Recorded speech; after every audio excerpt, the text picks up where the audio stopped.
Tanda kasih karuniamu Bapa, kekuatanku hanya dalam hadirat-Mu.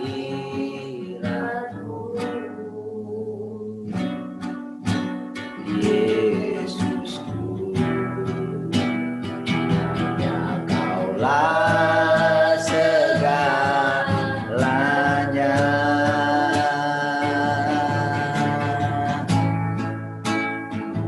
Ku yakin Kau hadir di sini. Ku rasakan kuasa yang tak terbatas. Ku yakin Kau nyata di sini. Kemenangan terjadi di sini.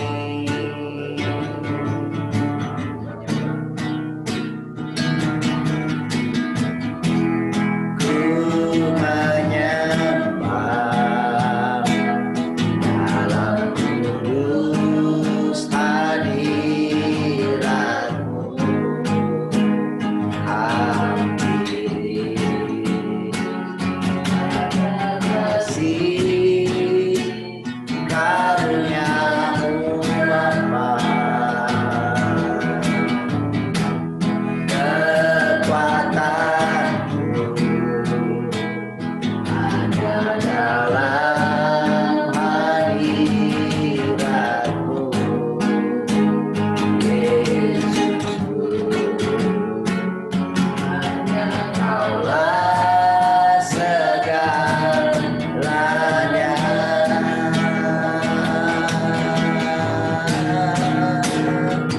Ku yakin Kau hadir di sini.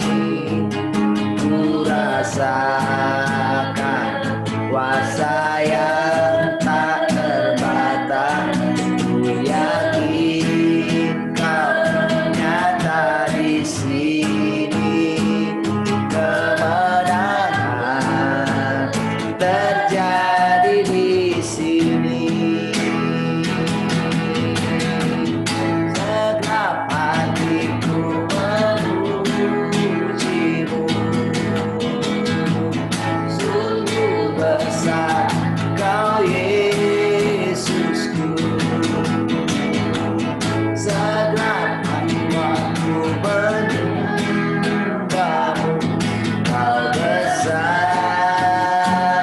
Kau besar, Kau besar, Kau besar.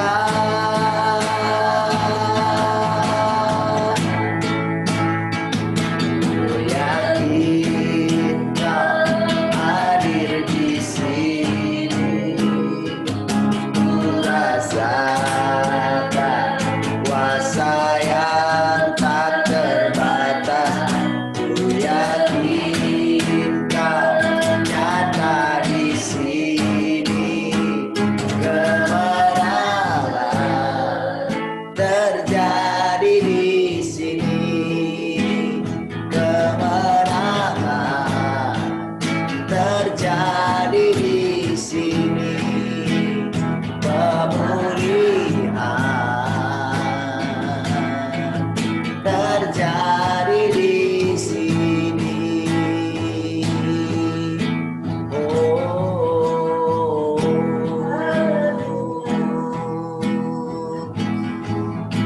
haleluya.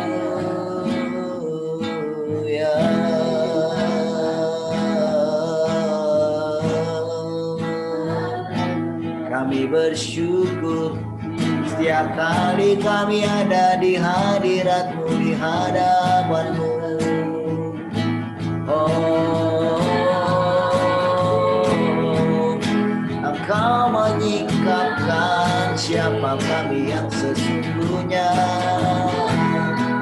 Engkau menghakimi niat hati kami.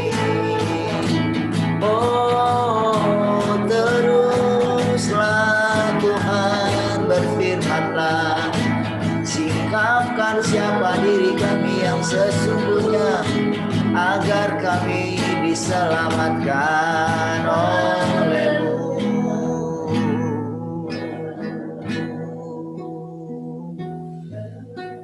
Haleluya.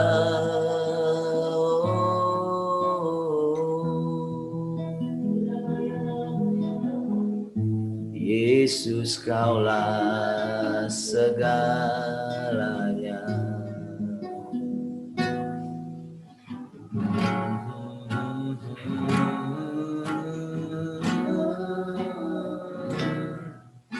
Kau bukan Tuhan yang melihat rupa, Kau bukan Tuhan yang memandang harta.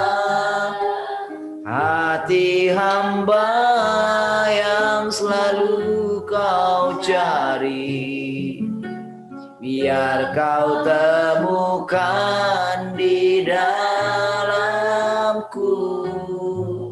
Selama ku hidup, ku mau menyembah-Mu.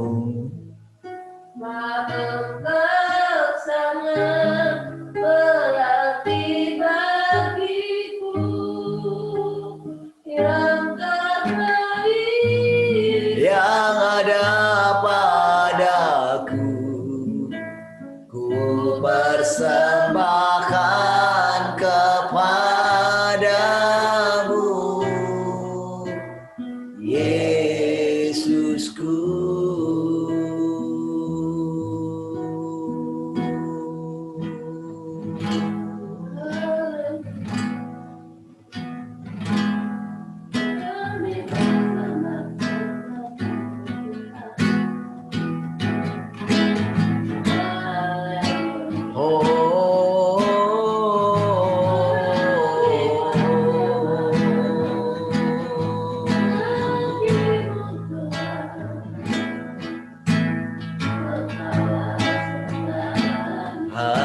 Haleluya.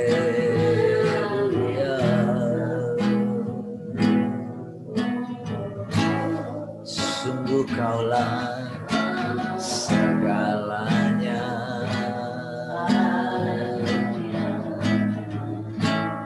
Kami bersyukur setiap kali kami ada di hadirat-Mu.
Kau Bapakku yang setia,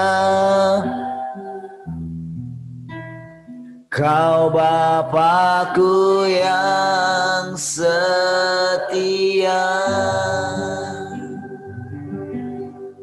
Terima kasih Bapa, kami bersyukur buat segala pekerjaan-Mu yang Kau nyatakan dalam hidup kami. Terima kasih buat firman-Mu yang menyingkapkan segala sesuatu.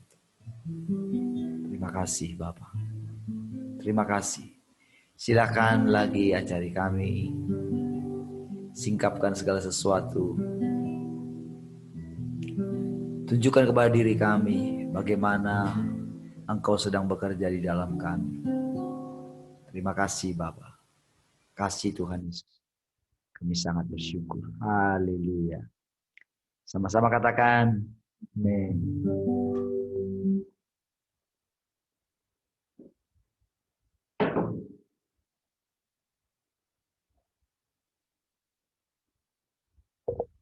Ya, shalom semua. Tuhan. Shalom Ama. Luar biasa. Shalom Pak Nanser. Shalom Mak Tian. Shalom Mak Jose. Mak Shalom, Ye. Pak. Mak Ye, shalom. Mak Ye kok lihatnya posisi nyamping gitu ya? Berarti handphone. Shalom Pak Yabes. Shalom Arta. Shalom keluarga Glory Sitorus. Shalom Heni. Yang di radio, shalom siapa saja di radio. Oh, di radio pun masih cuma 3. Tadi ada Mbak Alexa sudah hadir ya. Yang lain belum tahu siapa nih.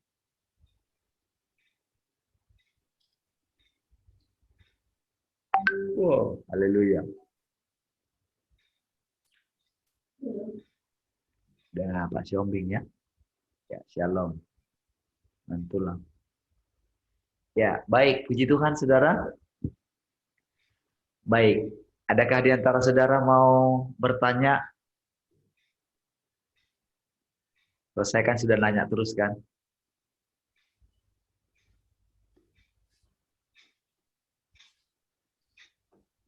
Yang mau bertanya, silakan. Pak mau tanya. Iya. Ini tentang hidup kekal itu Pak, atau apa ya, 1 Korintus 15 ayat 51. Sesungguhnya aku menyatakan kepadamu suatu rahasia. Kita tidak akan mati semuanya, tetapi kita semuanya akan diubah dalam sekejap mata pada waktu bunyi nafiri yang terakhir. Sebab nafiri akan berbunyi dan orang-orang mati akan dibangkitkan dalam keadaan yang tidak dapat binasa, dan kita semua akan diubah. Iya. Ini penjelasannya bagaimana, Pak? Ini saya baca ya. 1 Kalau dilanjutkan itu. Korintus 15 ayat. 1 Korintus 15 mulai dari ayat 51. Itu nanti kan kemarin kan tentang maut sudah ditelan dalam kemenangan ditelan Tuhan itu. Saya cari itu dapat terus ke atasnya kan membaca seperti itu. Nah. Ini siapa gitu Pak yang kalau kita kan diproses gitu, enggak ada sekejap kita diproses menuju kepada kehidupan yang kekal gitu Pak. Tubuh ini kalau Roma 11 ayat 26 kan, Roma 11 ayat berapa itu yang kalau kita percaya kepada Dia yang mengutus Yesus itu, dan Dia ada di dalam kita, Allah Bapa itu, Dia yang menghidupkan tubuhmu yang fana gitu kan Pak. Ya. Nah itu kan kalau kemarin yang Pak Pardin ceritakan itu kan mana ada yang sekejap apa yang katakan kayak instantly gitu kan. Nah apakah pengertiannya itu untuk kita yang memang sudah Tuhan berinkarnasi di dalam kita mengalami perubahan itu seperti proses dari tubuh yang fana menjadi tubuh yang mulia. Tapi kalau orang-orang yang tidak mengalami inkarnasi Tuhan itu yang seperti ini atau bagaimana? Oke, ya jelasin ya. Ya, Oke, itu satu ya. Nanti yang lain boleh tanya lagi ya. Ya, oke. Begini, kenapa Paulus bisa tulis seperti itu? Itu adalah kondisinya pada waktu itu. Begini. Jadi kan Paulus itu kan sudah ada di tahap proses. Dan bayangan dia pun bahwa semua orang itu kan sudah diproses. Bayangan dia kan harus ikut apa namanya ukuran yang dia buat kan. Dan kalau dia, jadi ketika dia mendapatkan itu, makanya dia katakan di sini kan, aku menyatakan kepadamu suatu rahasia, kita tidak akan mati semuanya, tetapi kita semua akan diubah. Itulah yang selalu digadang-gadang orang terjadi apa namanya perubahan dengan cepat. Padahal yang dimaksudkan oleh Paulus adalah kita kan sudah mengalami perubahan. Jadi itu yang dia lihat dari pertumbuhannya dia. Jadi dia mendapatkan pewahyuan itu memang akan terjadi perubahan. Tapi bukan seperti yang sekarang. Nggak ada prosesnya, tiba-tiba langsung terjadi demikian. Kan bayangan, sekarang kan pengajaran pengangkatan kan selalu bayangan dari demikian. Padahal orang itu tidak memahami bagaimana prosesnya terjadi. Sementara Paulus kan sudah mendapatkan ini. Kan lebih duluan kitab Roma juga ya, pewahyuan bagaimana dia menemukan dirinya manusia celaka. Begitu. Jadi dia sebetulnya sudah mengalami bagaimana Kristus itu bertumbuh di dalam dia. Sementara yang sekarang itu tidak lebih daripada sekedar perubahan moral kekristenan yang sekarang. Jadi hampir target untuk Kristus yang semakin menguasai dia hampir kurang gitu loh. Jadi orang hanya lihat, kalau jadi orang percaya itu, coba lihat berita sekarang ya. Kualitas kekristenan pada umumnya rata-rata sekarang adalah begini. Kalau percaya Tuhan, oke, kalau dia semakin bertumbuh, kalau dia melakukan firman Tuhan, dia akan diberkati. Dia mengalami kesembuhan, tidak mengalami penderitaan. Targetnya kan di situ, atau menjadi baik, menjadi suami yang baik, menjadi istri yang baik. Targetnya hanya di sekedar perbuatan luar. Padahal si orang ini tidak mengalami bagaimana benar-benar diselamatkan dari semuanya dosa yang pernah dia lakukan. Si orang ini yang berkhotbah ini juga mengalami kegagalan yang sama, tapi dia nggak mau ungkapkan. Ya sudahlah, yang penting kita berniat, berikhtiar, kira-kira begitu kan. Lalu kualitas seperti ini mereka anggap akan diubah dalam sekejap. Mana bisa? Nggak bisa. Jadi dia mengatakan ini bahwa akan ada. Makanya kan ini kan beranjak juga dari perkataan Tuhan yang Yohanes pasal 11 itu. Gitu loh. Jadi ada prosesnya. Ada prosesnya. Tapi prosesnya bukan masalah waktu. Selama ini kan kira-kira kan coba sekarang. Kan ambigu gitu loh. Masakan terangkat atau diubahkan dalam sekejap dengan kondisi seperti ini? Nggak mungkin lah. Kalau enggak kan nggak mungkin kita ini. Nggak mungkin kita masih hidup sampai dengan sekarang melalui ujian, melalui penderitaan, melalui hal-hal yang menguji kepercayaan kita. Apalagi dengan sekarang kan ketahuan kan jadinya kan. Dengan wabah ini kan ketahuan kualitas seorang hamba Tuhan, bagaimana dia. Apakah benar dia tidak takut sama maut? apakah ketakutan-ketakutan dunia ini masih mempengaruhi dia gitu loh. Kan kelihatan secara jelas gitu loh. Inilah kondisinya. Namun orang-orang ini tidak mau insaf gitu loh. Sadar dong. Akui dong bahwa tidak sanggup lepas dari dunia ini. Harusnya kan begitu kan? Nah, dengan kondisi seperti ini mau diubahkan dalam sekejap. Yang diubahkan dalam sekejap itu adalah begini, prosesnya. Ting! Ketika pada waktu Elia itu kan sudah mengalami 15 tahun kan? Elia kan sudah mengalami 15 tahun setelah yang 40 hari itu kan? Dia hidup 15 tahun berikutnya. Dia nggak pernah lagi mengandalkan ke pengalamannya sebagai nabi. Yang dia bebas pergi kemana saja, yang dia ketika ada anak-anak yang bilang, hei botak, langsung dikutuk gitu kan. Dia kan sudah keluar dari situ kan, berarti kan ada prosesnya kan. Jadi dia benar-benar menanti-nantikan. Bahkan bukan dia lagi yang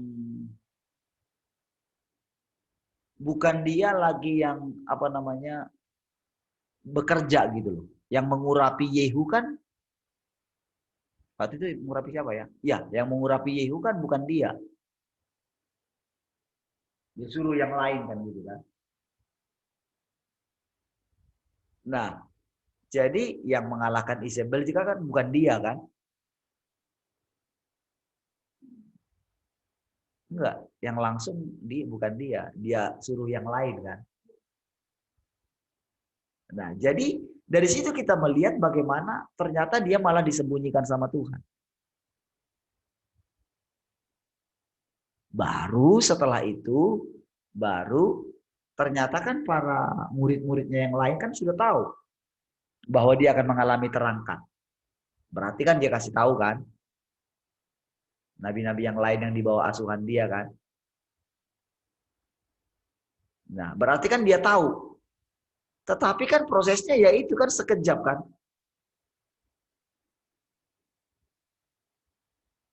Ping! Kan gitu. Kira-kira begitu. Henok yang mencatat kan. Diketahui oleh Musa demikian. Jadi kira-kira berubah kan.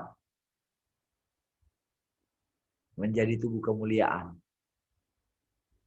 Oke, jadi tidak ada proses sekejap mata itu yang saya maksudkan itu adalah orang yang istilahnya Tuhan, dia nggak melihat bagaimana Tuhan bekerja di dalam dirinya, menjelma di dalam dirinya. Bagaimana mungkin bisa mengalami perubahan seperti itu?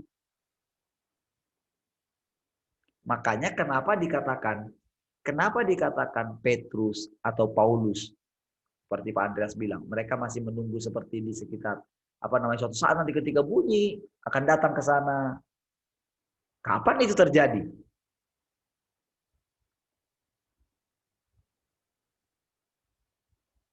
Kapan itu terjadi jadinya?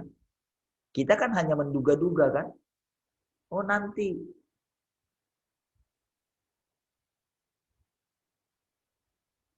Sebagaimana Yesus dengan cepat mengalami perubahan dari tubuhnya menjadi tubuh kemuliaan, harusnya mereka sudah mengalami di waktu-waktu yang lampau. Harusnya sudah. 2000 tahun loh. Kalau enggak bagaimana mereka turun? Bagaimana mereka turun nanti bersama dengan Tuhan Yesus? Nah, sebetulnya tentu sudah. Harusnya sudah. Nah, cuman kita kan nggak pernah berani menanyakan itu kan. Ya sudahlah, nanti sajalah. Kita kan selalu pikirannya nanti. Nanti. Padahal Tuhan Yesus itu bahasanya beda. Dia selalu bilang begini, coba perhatikan ya. Akan datang waktunya dan sudah tiba katanya. Ya kan? Bahasanya kan begitu. Yang percaya kepadaku akan hidup walaupun sudah mati. Yang hidup akan hidup selama-lamanya. Akulah kebangkitan dan hidup.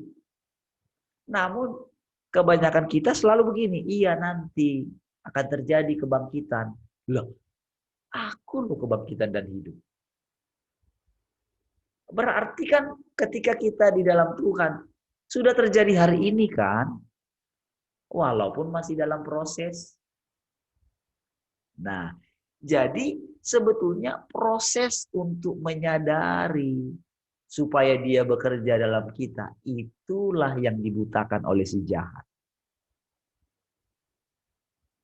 Itu sebetulnya. Nah, Paulus itu kan dia sudah merindukan itu terus, sudah mengalami dibawa. Bayangkan pewahyuannya sudah tinggi. Tetapi, tahu enggak? Kelemahannya dia adalah begini. Semuanya itu terus menjadi bayang-bayang saja. Walaupun nampaknya pewahyuannya tinggi, tapi selalu ada tersembunyi. Karena begini, dia selalu berusaha ingin menangkap. Padahal kalau sudah ditangkap ya sudah. Makanya selalu ada ambisi untuk mengajari orang lain. Dia nggak lihat bagaimana Henok. Henok, dia nggak dibebani untuk apa? Menolong keluarganya kah? Supaya keluarganya terangkat kah? Ada nggak dia dibebani dengan itu? Dia hanya bercakap-cakap dengan Tuhan terus. Iya kan? Kalau kita selalu terbebani dengan apa? Beban untuk menolong orang kan? Supaya ada hasil kan? Coba selalu kita kan begitu kan? Itu adalah mental budak, saudara. Mental hamba. Hamba itu nggak bisa di rumah. Anak yang tinggal di rumah.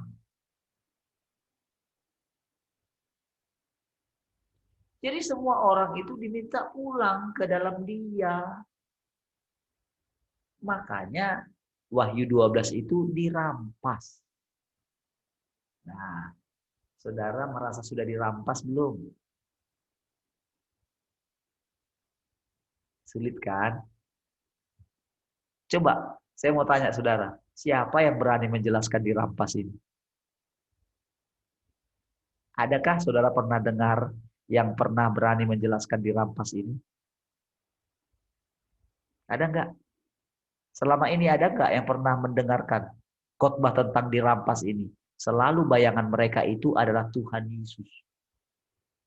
Tuhan Yesus nanti yang datang. Selalu kan interpretasi mereka begitu kan? Karena kan kata anak itu kan dibawa ke tahtanya katanya. Oke, mereka bilang itu. Oke, mereka bilang itu siapa orang yang terangkat katanya kan. Tetapi itu samar, saudara. Selalu nanti. Gak bisa menjelaskan arti dirampas itu. Mereka bisanya cuma apa? Cari bahasa aslinya. Gak pernah berani Tuhan yang menjelaskan karena gak mengerti bagaimana Tuhan berinkarnasi. Gak mengerti kedatangan Tuhan yang kedua.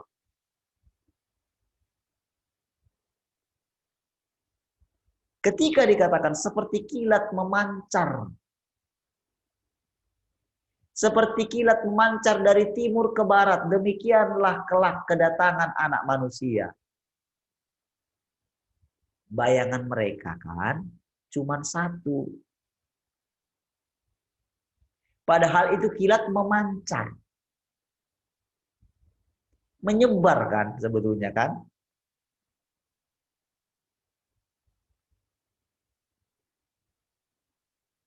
Menyebar.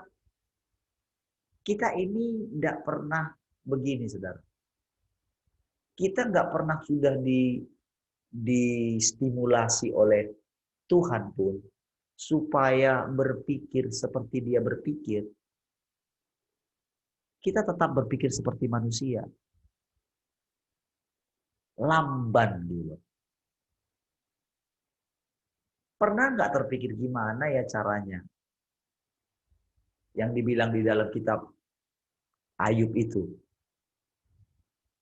Bagaimana dia menunggu rusa hutan ya. Menunggu melahirkan gitu kan. Apakah cuma satu rusa hutan yang melahirkan? Lalu bagaimana ketika si naga tua itu, nggak ada di sini marga si naga kan? Nggak ada kan? Atau ada yang tulangnya si naga pula? Masalah ini. Gitu.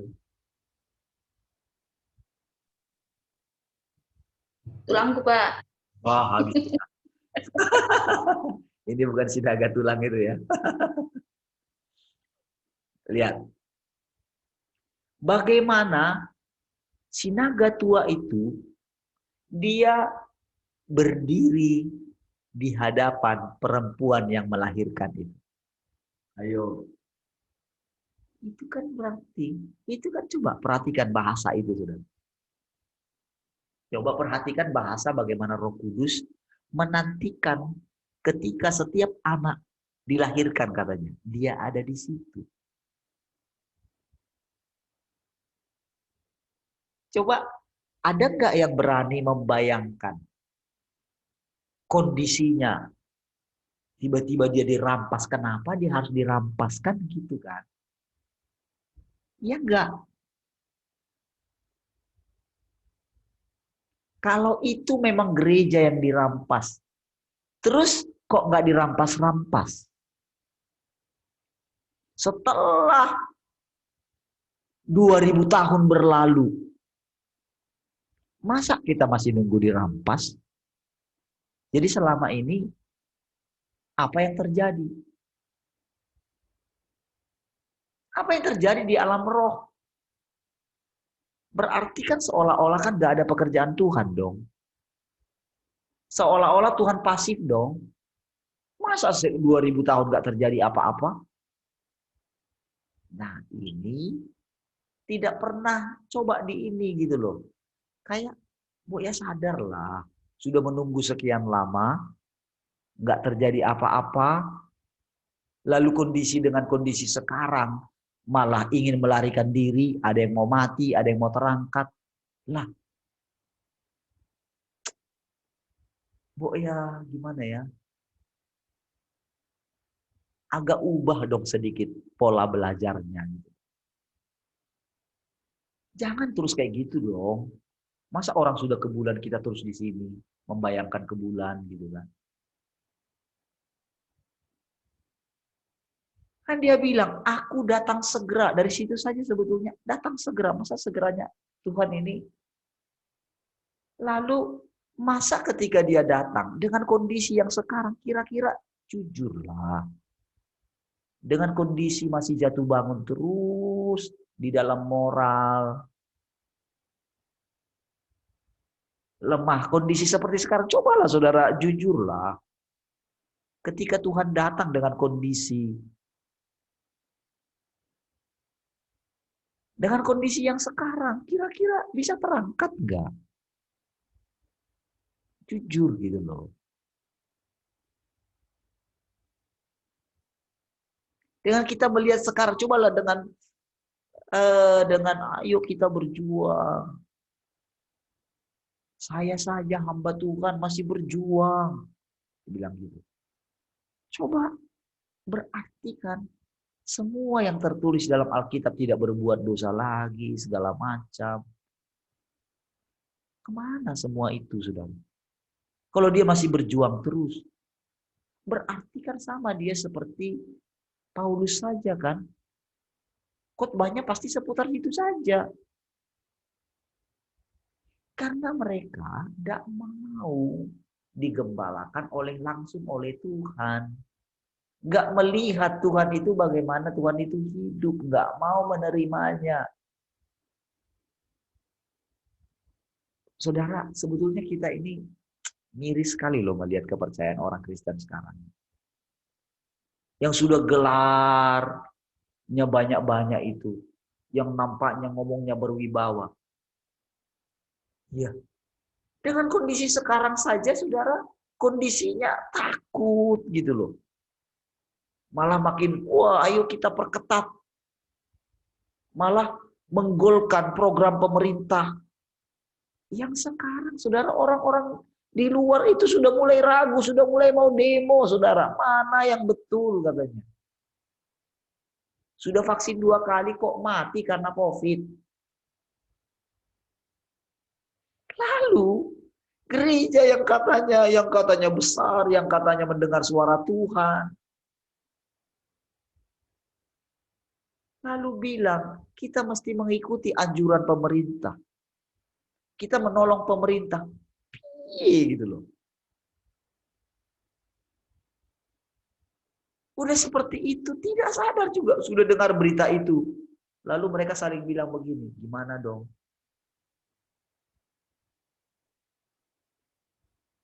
Dengan kondisi yang seperti ini, mau bilang terangkat. Bisa nggak? Ya nggak mungkin lah. Orang nggak pernah mentaati Tuhan. Kan sudah Tuhan, sudah diajarkan. Kita sudah mati katanya. Masa mau nunggu mati lagi? Kan itu kontradiksi terus loh. Maksudnya yang dipelajari selama ini apa sih? Orang belajar kan supaya pintar kan. Betul nggak? Tapi kok yang nggak mudah-mudah, piye toh? Sudah dibilang perbuatan baik kita segala macam itu seperti kain kotor. Masih terus ingin berusaha. Benar di hadapan Tuhan. Macam mana saudara? Dia mau bekerja di dalam kita. Kok makin belajar, kok makin bodoh ya? Ya iyalah saudara. Coba saudara dengan kondisi yang seperti itu. Yang sudah gelar dokter, yang sudah gelar. Itu saudara. Tak tahu hasilnya apa saudara. Padahal katanya mereka ini muridnya Paulus. Paulus sudah sampai di langit ketiga sorga. Tapi saudara bayangkan dia masih terus berusaha menangkap. Di situ kan, kalau sekarang kan nggak lagi. Iya kan, karena kan sudah bertumbuh terus kan. Pastilah dia saudara ketika dia sudah, pas dia mati itu saudara, oh kenapa ya nggak dari kemarin saya ini mati? Padahal kan saya sudah dapat pewahyuannya, kan begitu kan. Kenapa saya berusaha dengan sekuat tenaga? Kenapa saya masih menangisi para jemaat yang tidak mau sungguh-sungguh? Kenapa saya tidak seperti Henok ya, nggak memusingkan? Kenapa nggak seperti Nuh ya? Dia kan selalu dikuasai oleh ambisinya kan. Nuh coba saudara pikir, 120 tahun kok bisa tekun? Ayo. Dia nggak mencapai 120 tahun loh. Tapi hampir boleh dibilang di ending hidupnya, hampir dia itu merasa gagal kan. Sampai dia bilang begini, aduh aku khawatir, jangan-jangan sia-sia semua yang kusampaikan. Di mana dulu kepercayaanmu yang dulu di mana? Kan coba lihat saudara, ketika bahasanya itu, hai orang Galatia yang bodoh. Aku ini sekarang seperti wanita yang mau melahirkan lagi. Sampai rupa Kristus menjadi nyata di dalam kamu. Coba lihat itu saudara. Berarti kan gini saudara. Berarti dia itu seperti sedang membatalkan apa yang sudah dilakukan oleh Tuhan loh. Di situ ya. Tapi dia nggak sadar waktu itu saudara.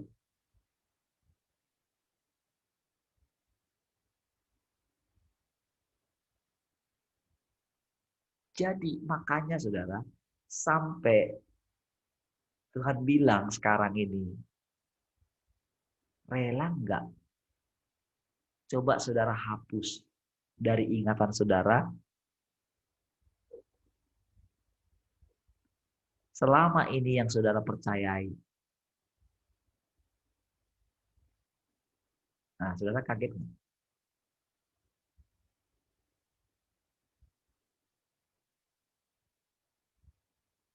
Karena semua itu saudara adalah bayang-bayang. Jadi sama seperti ini. Aku mau kasih tahu kamu satu rahasia. Tapi dia belum mengalami kan. Bahkan dia tidak mau terangkat loh. Dia sudah bilang kayak gini loh. Entah kenapa orang sekarang ini pokoknya pengen terangkat aja. Padahal tahu nggak saudara? Intinya mereka ini tidak kuat lagi menghadapi dunia ini.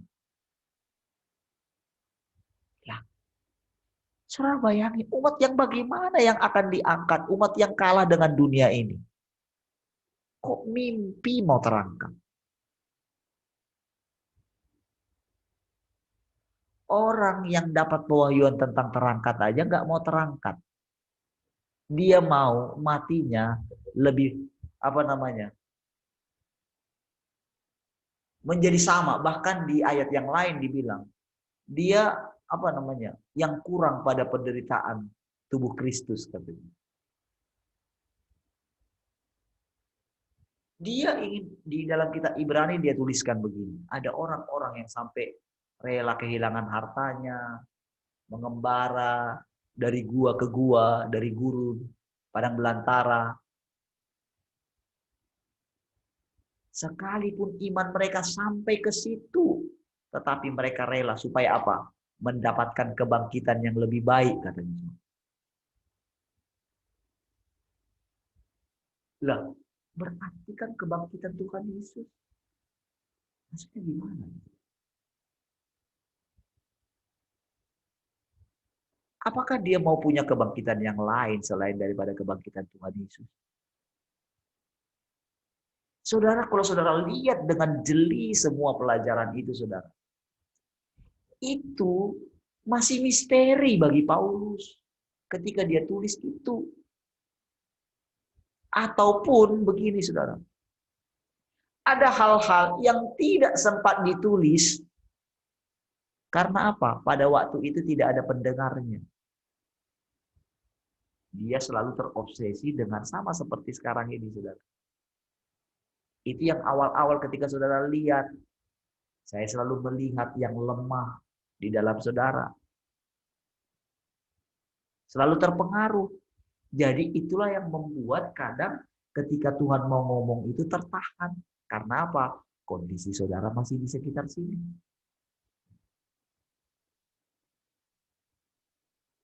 Sehingga apa? Nggak bisa beyond. Nggak bisa lanjut. Karena selalu saudara kondisi saudara begini. Makanya selalu saya tanya. Tapi kan saudara nggak mau jawab kan? Coba nih. Kan terbukti. Kan saya bilang, ayo muncul. Nggak muncul kan? Saya tanya.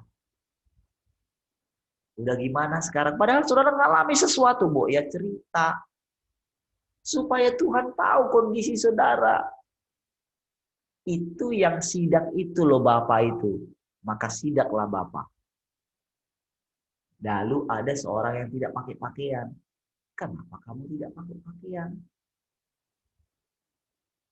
Dia diam saja katanya. Nah, itulah yang terjadi. Ketika saya tanya saudara, diam saja.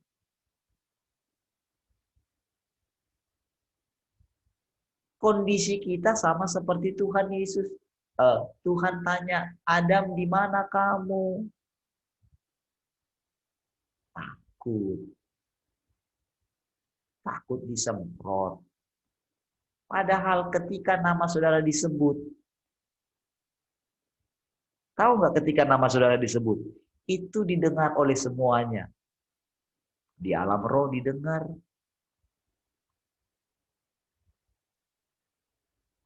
Para nenek moyang kita mendengar, oh lagi disebutkan nih nama keturunanku. Tetapi apa yang terjadi? Saudara, mana lebih baik saudara? Coba ketika kita lagi nunggu-nunggu gitu ya. Mana lebih baik langsung kita dipanggil, kita tahu kan salah kita kan, enak kan? Daripada nunggu-nunggu. Kamu tadi dipanggil ngapain? Dibilang apa tadi? Kayak film Upin Ipin saudara. Yang disunat yang pertama itu ditanya kan, gimana rasanya tadi katanya. Waduh, sakit kali katanya, gitu kan? Nah, yang belum disunat ini kan takut kan? Ditanya lagi yang lain.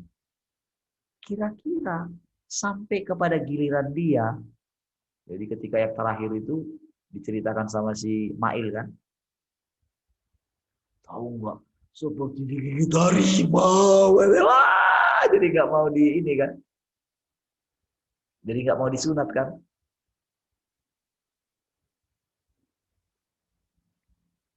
Tahu nggak kondisi kita? Kira-kira seperti ketika dipanggil seperti itu, saudara. Ayo, dengerin. Ayo, tampilin dirinya.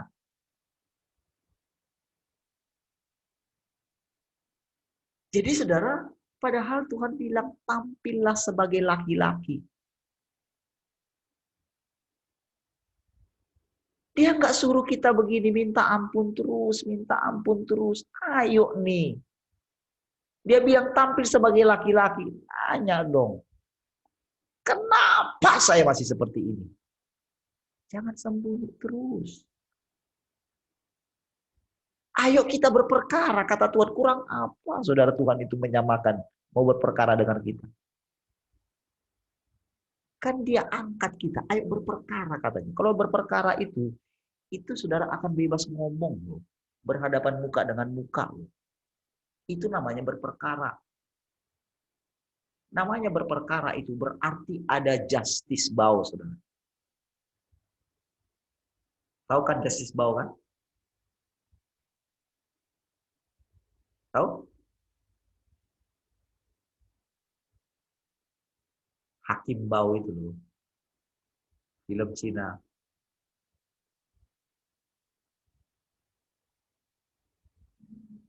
Ada hakimnya. Siapakah hakimnya? Kalau kita dengan Allah. Ya dirinya sendiri, yaitu firman. Makanya marilah kita berperkara. Dia kan harus menurunkan, disamakan dirinya dengan kita. Marilah kita berperkara. Endingnya dalam perkara itu apa? Walaupun dosamu merah seperti kirmizi. Itu kan tujuannya. Tujuan daripada penghakimannya apa? Supaya kita diselamatkan. Ini loh keadaanmu itu begini. Kamu mesti percaya ya, tahu nggak? Yang selama ini menguasai kamu itu iblis. Yang jadi bapakmu itu iblis loh.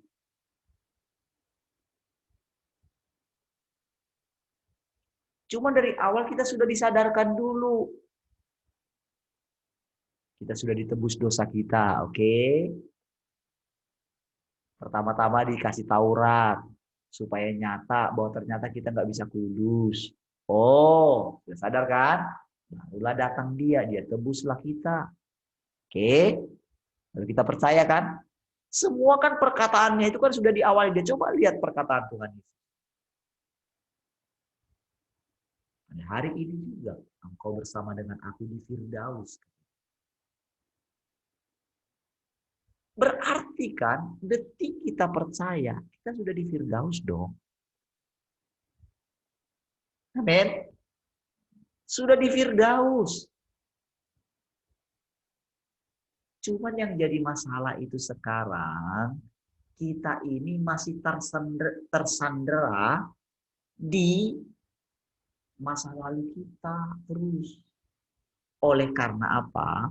Oleh karena kita tidak tahu bahwa kita ini sudah diikat oleh si jahat dengan propagandanya dia. Kamu itu begini loh, kamu itu begini loh. Apalagi ketika kita melakukan segala sesuatu, kita lihat terus kelemahan kita. Kita lihat kemarahan kita, kejatuhan dalam dosa. Lalu kita itu dibawa sama Tuhan. Ayo kita berperkara sekarang katanya. Berperkara itu kan bukan udah minta ampun. Bukan itu kan. Berperkara itu tujuannya supaya nyata kesalahan kita kan. Cuman kita ini nggak pernah berperkara. Orang yang berperkara dengan Tuhan, dia akan bilang ternyata aku manusia celaka ya. Itulah orang yang berperkara. Karena ditunjukkan ini loh kondisimu seperti ini loh. Kamu masih terus seperti ini enggak?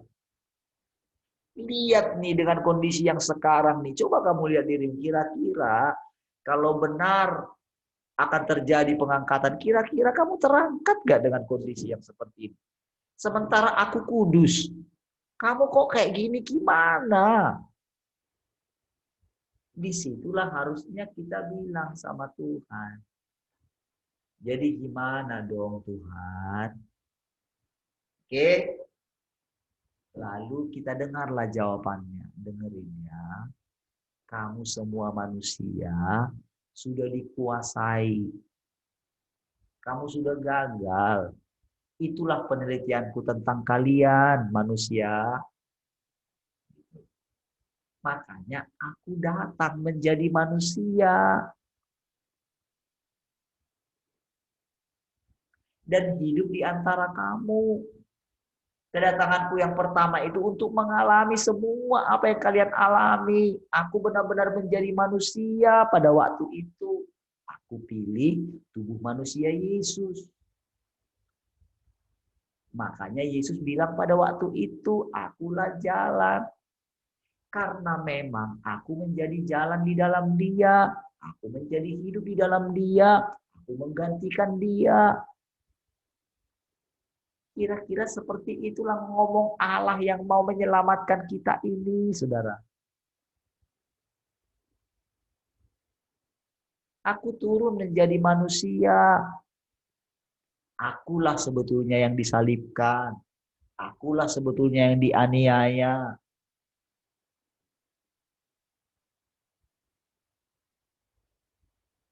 Aku mengalami semuanya. Karena apa? Aku tahu kalian tidak bisa.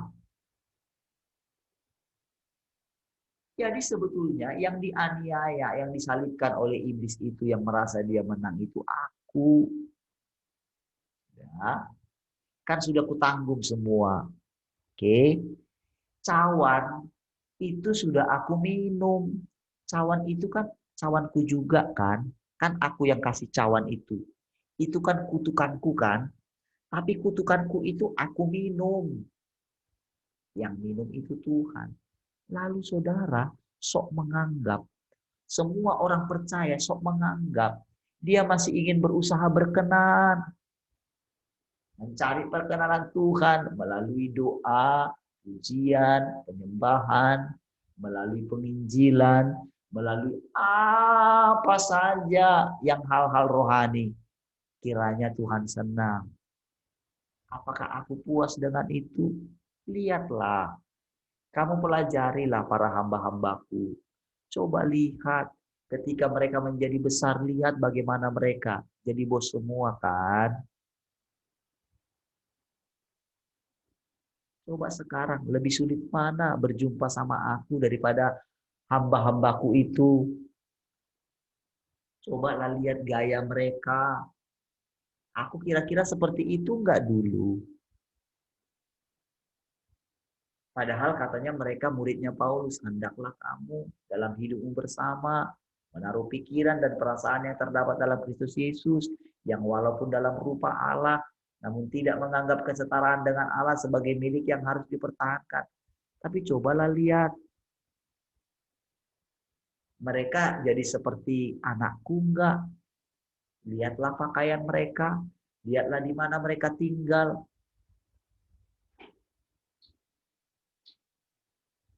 Sudah jelas-jelas anakku bilang dulu. Meletakkan kepala saja tidak ada.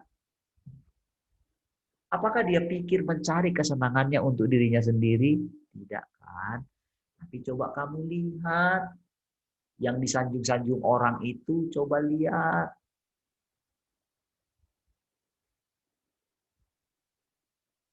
Lalu kamu bilang, orang ini adalah hamba Tuhan yang terkenal. Lihatlah cara mereka memuji. Haleluya. Panjang sekali kan jawabannya kan?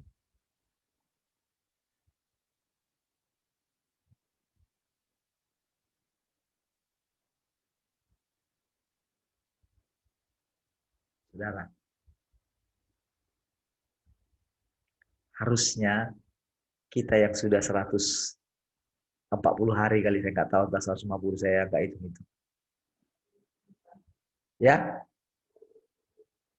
148. Oh, 138 ternyata. Harusnya saudara, tahu nggak? Saudara ini sudah harusnya dengan sekian waktu. Padahal pelajaran sedikit. Pelajaran sudah banyak sekali loh. Harusnya saudara. Saudara ini sudah benar-benar bisa memahami bahwa saudara sudah ada di surga. Sudah ada di tahtanya loh. Bayangkan sudah sekian lama.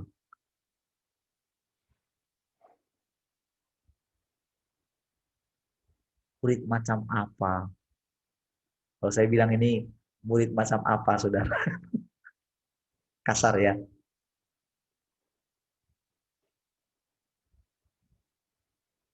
Padahal saudara pengajarannya kan simple ya. Saya kan nggak suruh saudara menghafal ayat kan. Bahkan Tuhan suruh kita apa? Yang kamu pelajari kemarin aja lupakan. Kan gitu kan? Nah, ketika dia bilang coba dengerin, tujuannya begini loh. Karena sampai saudara menemukan di dalam diri saudara begini.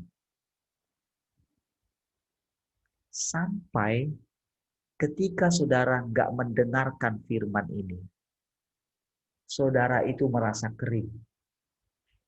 Coba saudara tes. Kalau belum terjadi ketika saudara tidak ikut Zoom ini, kalau belum terjadi benar-benar saudara seperti kehilangan sesuatu, kalau belum terjadi, berarti tidak tahu apa yang saudara pelajari sudah. Tapi kalau itu terjadi, berarti saudara sudah mengalami kemajuan di dalam Dia. Namun saudara, setelah itu saudara tinggallah di dalam Dia, tinggal dalam firman-Nya. Nah, karena begini ceritanya. Jadi begitu ada firman yang seperti ini, di sisi yang lain, si jahat itu akan membangkitkan lagi. Merasa saudara sudah mempunyai Tuhan. Itu adalah tipuan juga.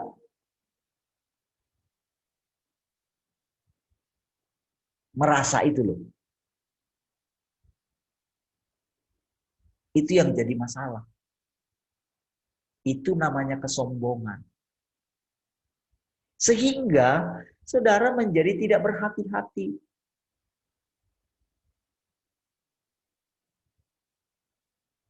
Ketika melakukan segala sesuatu, nggak lagi minta izin ke Dia.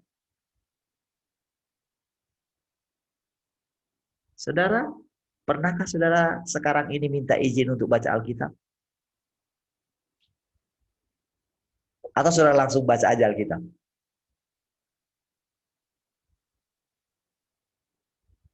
Pasti baca aja kan? Karena saudara pikir nggak ada salahnya kan? Pernahkah saudara dilarang oleh Tuhan baca Alkitab?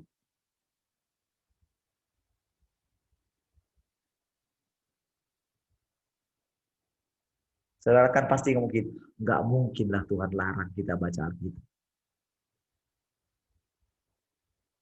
Yang seperti itu saja kita mesti tanya, apalagi untuk setiap keputusan kita.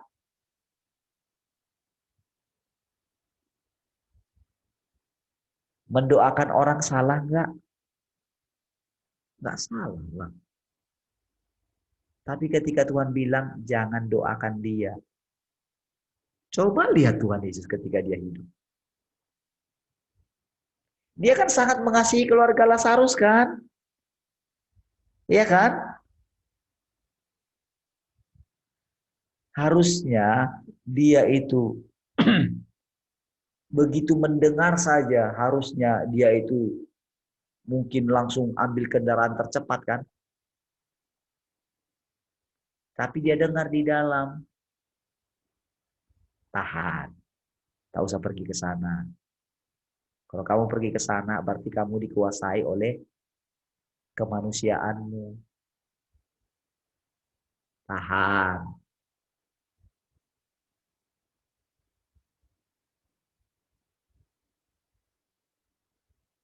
Lalu ketika sampai di sana, Marta yang datang. Bayangin gimana perasaannya. Guru, kalau engkau ada di sini, tentulah saudaraku tidak mati. Tuhan sudah tahu apa yang mau dia lakukan. Cuman dia tahu inilah kondisi yang menurut dia orang paling pintar. Dalam arti begini, yang mengerti dia. Tapi ternyata begitu. Itulah yang membuat hatinya masgul, saudara.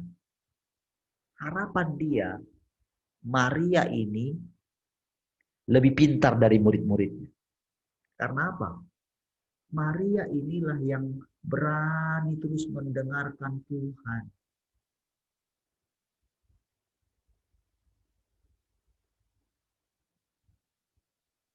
Duduk di kaki Tuhan, tidak berkedip matanya, saudara. Kalau saudara kan masih berkedip kan? Masih bolak-balik ke sana, ke sini gitu kan? Betul nggak? Ada suara dikit, ada kucing di sana ribut gitu kan? Masih kan? Kenapa, saudara? Selalu karena menganggap itu parlin. Walaupun saya sudah ceritakan terus gimana namanya inkarnasi Tuhan itu, ada nggak kerinduan di dalam saudara? Gimana sih inkarnasinya Tuhan itu di dalam parlin ini? Gimana sih? Apalagi kalau istri saya lihat kehidupan saya setiap hari kan? Gimana sih? Biasa aja kok, memang ya biasa. Tapi ada hal yang Tuhan kerjakan walaupun saya ceritakan berulang-ulang gitu.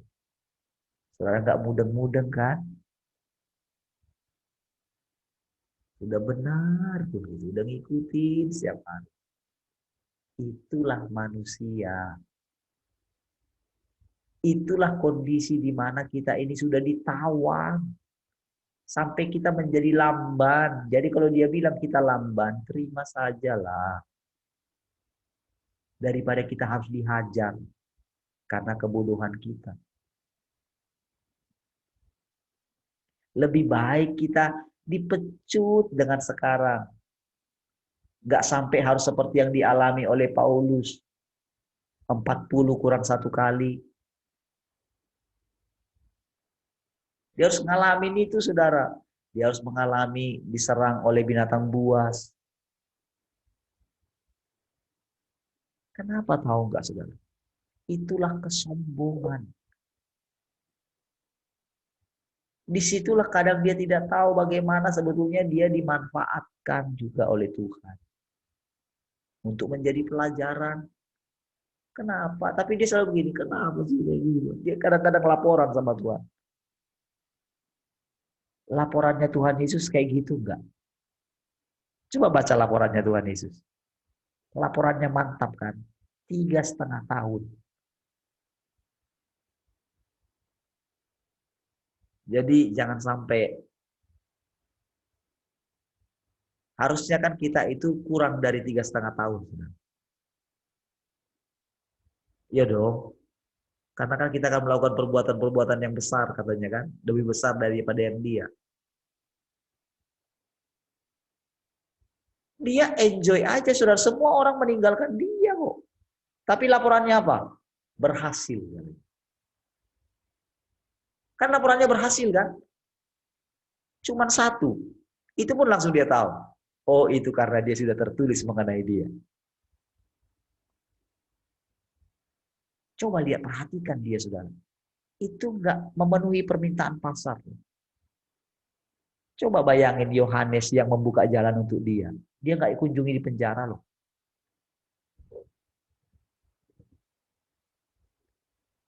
Padahal saudara dia tahu Yohanes sangat membutuhkan kunjungan dia, penguatan dari dia. Untung pada waktu itu belum ada handphone, saudara. Kalau sudah ada handphone, pasti video callan terus, saudara.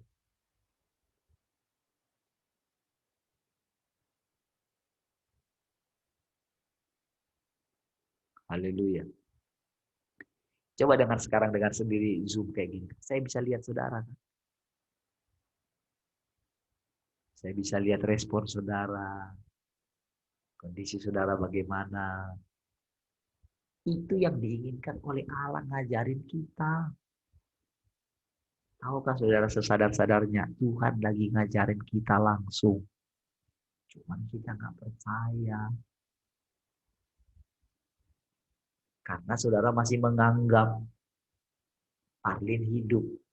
Nah ini akan menjawab pertanyaannya Pak Nansen.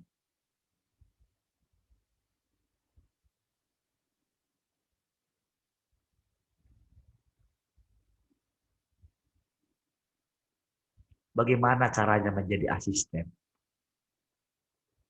Kira-kira seperti yang saya terangkan tadi itu.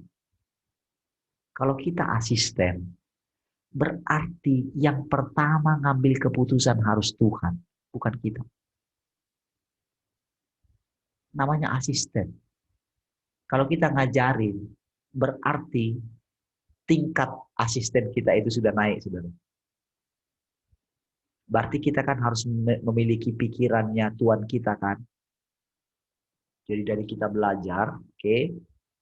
Dari kita belajar mendampingi. Berarti kan kita mendampingi dulu. Namanya mendampingi harus tahu dong.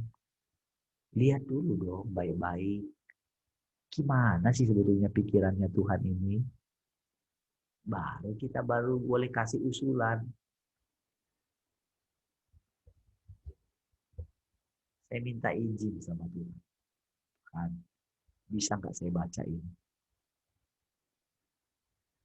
Itu untuk hal yang baik loh.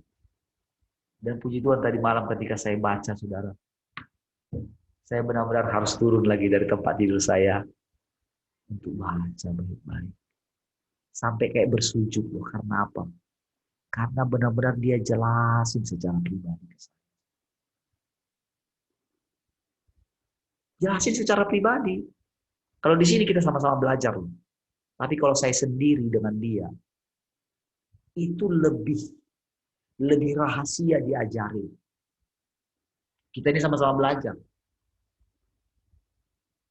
Ketika dia ngajarin ini saudara, ada hal-hal yang kalau kita secara pribadi, itu namanya privat.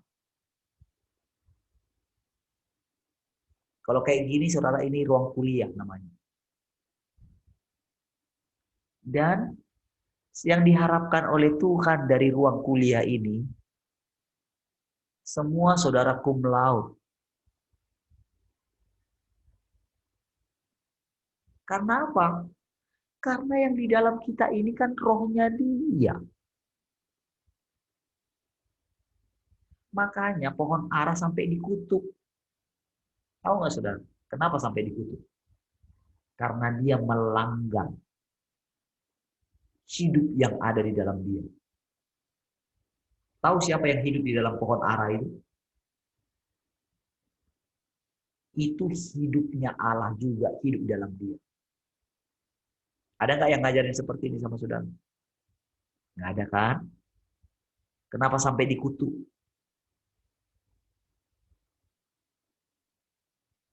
Sebetulnya itu satu pelajaran. Kalau kita nggak berbuah, lagi dia pengen mau makan buahnya kita. Dia kutuk. Tahu nggak tujuan kutuk apa? Jangan selalu anggap negatif.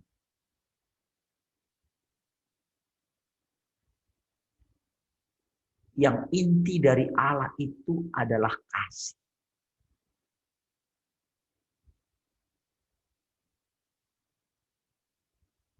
Saudara, tahukah saudara pilihannya Adam tentang pohon pengetahuan yang baik dan yang jahat? Itu sudah diprediksi oleh Allah. Bahwa mereka akan pilih itu. Jadi, dia sudah menyediakan hikmat untuk pilihan itu. Namun dia kaget sebetulnya, saudara. Kenapa sampai serusak itu? Karena apa, saudara? Sudah ada rancangan di dalam hatinya.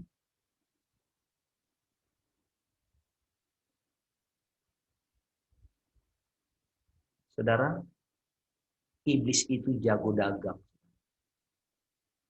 Sepertiga dari penduduk dunia, dari penduduk surga, itu bisa diseret oleh ekornya. Itulah pintarnya dia dagang.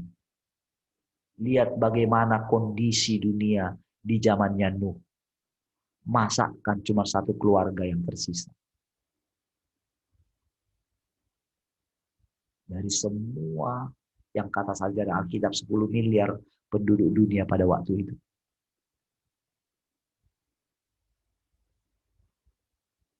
Nggak tahu dari mana. Tapi ya sudah mereka bilang seperti itu. Anggap saja itu benar. Miliar loh. Tapi apakah Allah merasa kalah dengan itu? Kecelek iblisnya, saudara. Dia pikir dia menang. Enggak, saudara. Ini semua berbicara mengenai dia, kedaulatannya dia. Jadi ketika kita diajar di sini, saudara, sudah dengerin dia. Ikuti perintahnya. Yang dikatakan apa? Dengerin, coba lakukan. Jangan tentang. Ketika dikatakan coba dengerin. Karena akan tiba waktunya nggak boleh dengerin.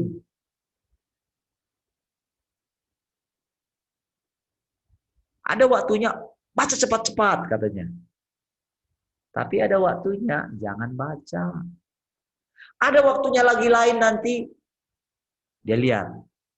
Saya permisi sama Tuhan. Saya benar-benar loh ngomong sama Tuhan. Tuhan, permisi ya baca ya. Karena kan engkau lihat sendiri nih kondisi saya begini. Saya kan ragu Tuhan. Macam mana mau bilang ini loh kondisi saya kan begini Tuhan. Untuk menjadi apa namanya bejanamu kan engkau lihat sendiri kan tidak semudah yang saya bayangkan kan. Kalau menurut engkau kan mudah Tuhan. Tapi kan menurut saya kan udah kamu lihat sendiri kan Tuhan. Kan adakah yang tersembunyi di hadapan dia? Kan dia tahu. Makanya ngomong sama Tuhan, berperkara. Kalau sulit bilang sulit. Kita lagi ngerjain soal. Lalu dia datang. Gimana nak? Bisa enggak? Karena PD-nya kita bisa. Datang lagi. Tuhan sudah tahu kan? Pertanyaannya sulit. Gimana? Bisa enggak? Harapannya Tuhan, kita bilang, iya Tuhan, nggak bisa loh, sulit loh. Oh, Kau mau tahu nggak? Ya maulah. Gini loh caranya. Saudara, Roh Kudus itu datang untuk menginsafkan kita, menyadarkan kita. Setelah kita sadar, terus gimana Tuhan? Ayo, menurutmu gimana? Kalau kamu terus seperti ini gimana? Ayo, jawaban kita jujur apa dong? Kalau kita dia singkapkanlah segala pemberontakan kita. Apa respon kita? Aduh, ternyata aku harus dihukum ya Tuhan. Kalau aku terus seperti ini kan aku nggak bisa kan Tuhan. Oke, sekarang kamu ngerti kan? Oke, gini loh. Itu adalah penelitianku tentang manusia, semua manusia. Termasuk Paulus, termasuk Elia, semua. Itulah penelitianku dulu. Makanya aku turun sendiri. Dulu mereka hanya aku utus. Aku kasih firman ke mereka.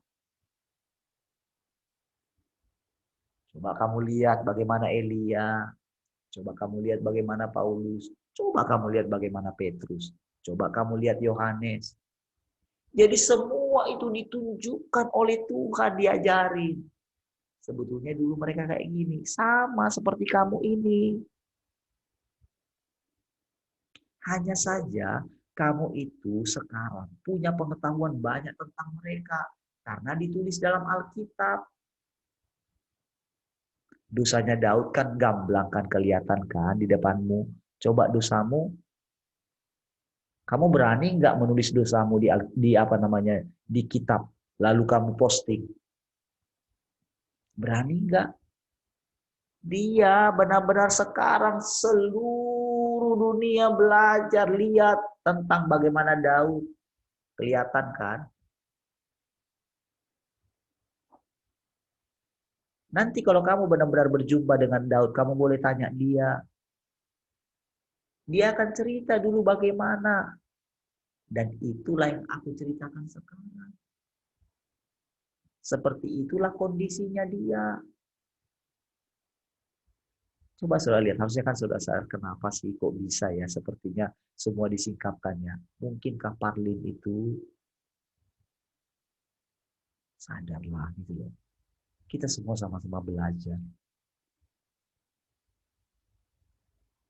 Kalau saya berhasil menceritakan, kalau saya benar-benar berhasil mengutarakan seperti yang dia sampaikan, dia tolong saya, saudara. Upahmu, akulah perisaimu, Parlin. Itu loh. Sudah, aku perisaimu. Nggak usah kamu tangkis. Kamu di belakangku saja. Aku yang di depan menghadapi semua. Ayo, aman apa kita? Kurang aman apa kita? Cuman pada kenyataannya kita masih mau di depan terus. Kasih Tuhan di belakang. Itulah yang membuat para hamba Tuhan begitu mau dipilih. Dia selalu menjaga dirinya supaya tidak dikatakan sesat. Ini masalahnya. Orang guru kita, Tuhan kita aja sudah dibilang sesat. Masa kita ini? Kalau dulu dia dibilang sesat, sekarang pun pasti dibilang dia sesat kalau dia muncul. Makanya dia datang melalui orang-orang yang bodoh menurut dunia ini. Orang-orang yang nggak punya sekolah Alkitab. Orang-orang yang gagal seperti saya, yang mau melarikan diri dari pelayanan ini. Yang selalu terbuka di hadapannya, kayak gini kondisinya. Yang jujur dengan keadaannya. Yang ketika saya bilang, dia sudah panggil saya full time. Saya jujur sama dia, gimana Tuhan mau full time. Dia desak lagi. Sampai saya bilang, kalau gitu Tuhan aku mau, buatlah bagaimana caranya. Kan saya bilang begitu. Dia buatlah, saya menjadi sakit. Dia kondisikanlah keadaannya. Dengan kondisi seperti itu. Tapi ternyata saya hidup dengan anak saya 4. Rumah bisa lunas. Dengan tanpa menerima sesuatu dari gereja.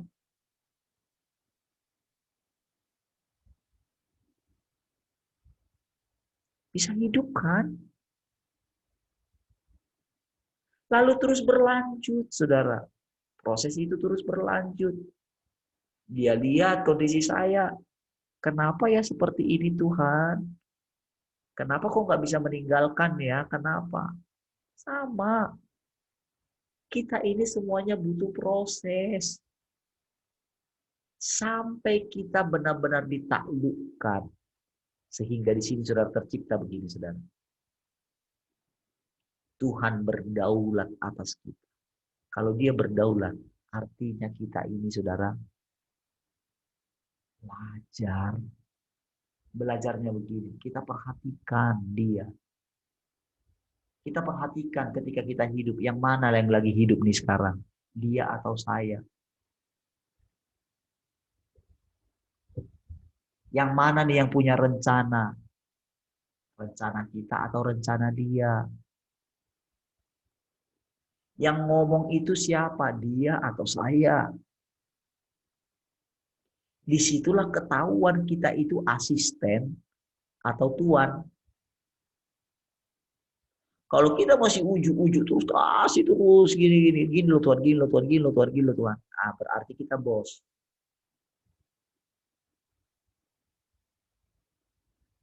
Berarti kita asisten yang merasa kita tahu semuanya. Coba saudara kalau punya asisten, dia ngurus-ngurus semua, dia ngatur semua. Soalnya jengkel nggak? Kita mau ke sana misalnya kan, kita mau ke tempat A. Oh jangan bos, di sana begini. Satu kali oke. Lalu kita pergi ke sana lagi. Kita bilang sini, aku mau minum kopi di sana, misalnya gitu kan. Kita ngomong sama asisten kita. Oh jangan bos, di sana kopinya nggak enak, di sana yang enak di sana. 2 kali, 3 kali. Kalau 4 kali, 5 kali, kalau saudara jadi bosnya gimana? Apa yang saudara lakukan? Kamu diam atau saya cari asisten lain?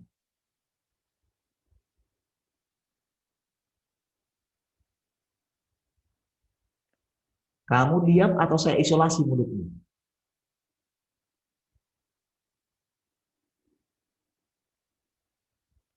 Oh, aku yang mau pergi ke situ, kok kamu larang-larang? Kamu tahu nggak? Aku selalu nongkrongnya di situ. Kamu sok gitu. Kamu udah pernah ke sana belum? Seperti itulah kita dalam mengiring Tuhan. Ketika dikondisikan segala sesuatu kepada kita. Ketika kita berhadapan dengan bos kita di PT. Dia bilang apa? Tersinggung kita misalnya kan. Lalu kita mencari pembenaran.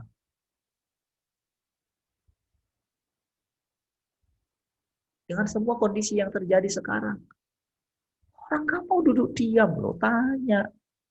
Kenapa jadi seperti ini Tuhan? Cuman sekarang masih coba saudara. Itu masalahnya sekarang saudara.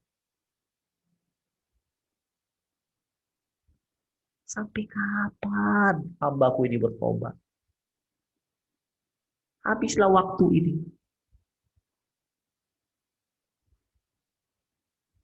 Haleluya.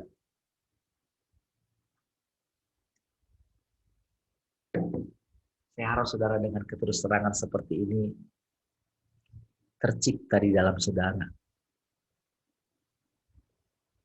Bagaimana bahwa Allah itu benar-benar nyata di dalam. Harusnya kita semua bertobat. Bertobat itu begini, saudara. Ternyata selama ini akulah yang jadi bos. Bukan engkau, Tuhan.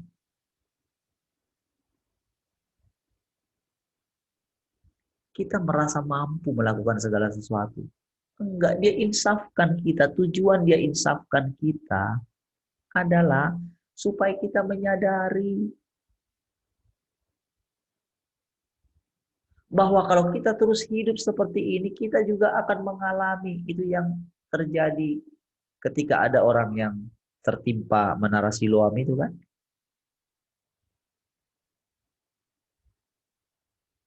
Tidak, kamu pun akan mati dengan cara demikian kalau kamu tidak bertobat. Jadi jangan pernah menganggap kalau kita sudah terima Tuhan, jadi orang percaya, lalu kita punya jalan tol. Itu saudara yang membuat kita ini merasa sombong. Bayangkan saudara, orang-orang dengan kepercayaan lain.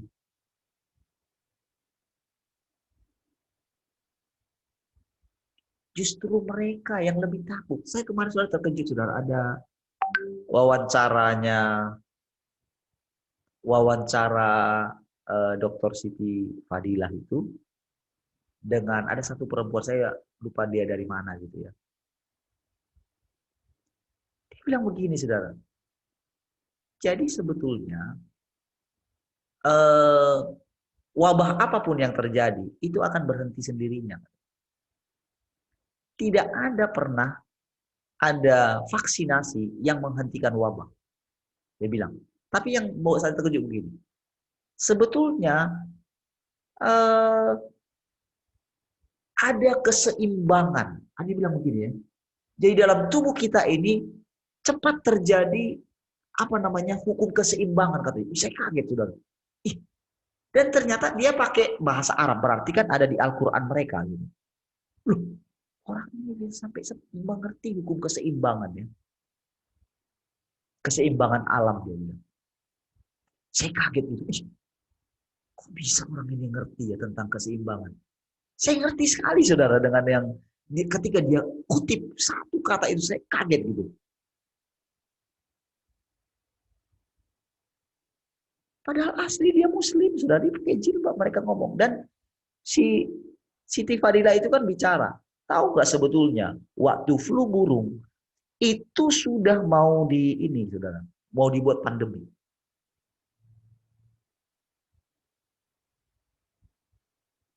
Sudah mau dibuat seperti yang waktu flu burung dibilang. Sudah mau keluar, mau vaksinasi sudah masa. Tapi saya gagalkan di situ. Sebetulnya kita bisa lawan WHO, dia bilang. Dia berani bilang seperti itu. Terbuka itu saudara. Saya permisi sama Tuhan. Mau posting itu saudara, mau share gitu ya. Tapi Tuhan larang. Enggak, aku yang kondisikan seperti ini. Nah, saudara berani kayak gitu? Sudah seperti itu. Ketika saudara mau melakukan sesuatu, asal saudara posting.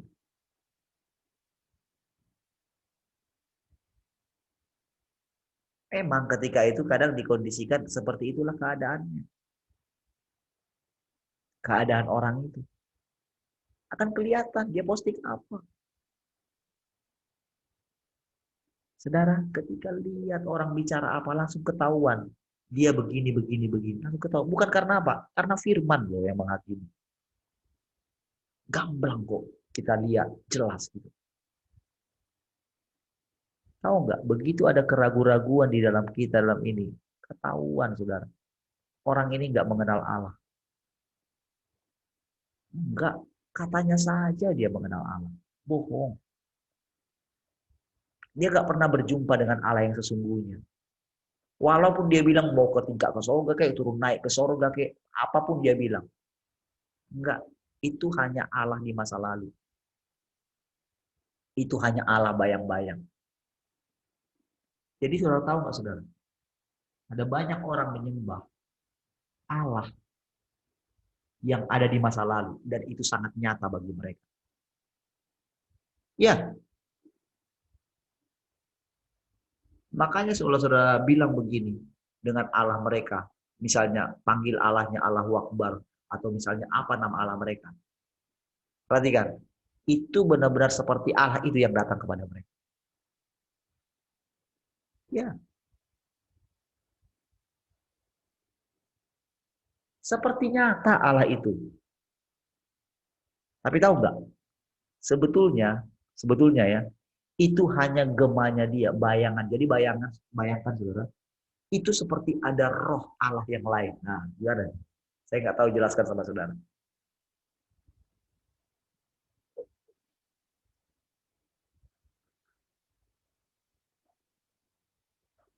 Jadi sama seperti sekarang, mereka menyembah Yesus yang dulu itu loh saudara. Dan itu kayak nyata. Bayangkan betapa tertipunya. Bayangkan betapa mudahnya mereka ditipu oleh si jahat.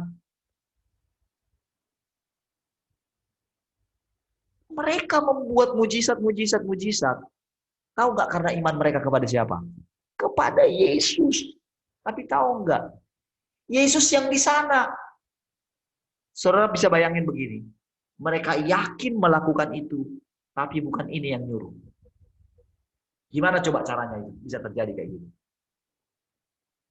Sangat yakin sekali. Saudara kan nggak bisa ngerti sampai sejauh itu kan? Kok bisa mereka yakin sekali? Berarti begini saudara. Ada roh yang lain. Yang dalam imajinasi mereka. Itu jadi Allah. Yang sudah mereka buat. Dan itu kayak bisa seperti Allah yang itu saudara. Itu tercipta oleh karena imajinasi mereka.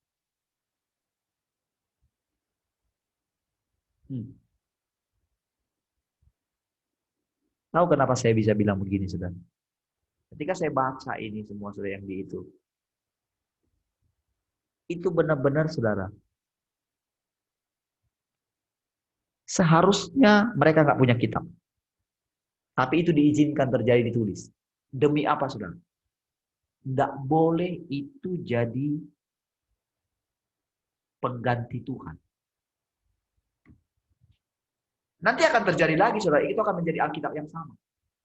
Tapi tahukah saudara? Yang benar adalah itu tertulis semua di sini. Dia tuliskan di dalam loh hati kita. Firman-Nya. Firman-Nya harus menjelma di sini semua. Nggak boleh ada di sini.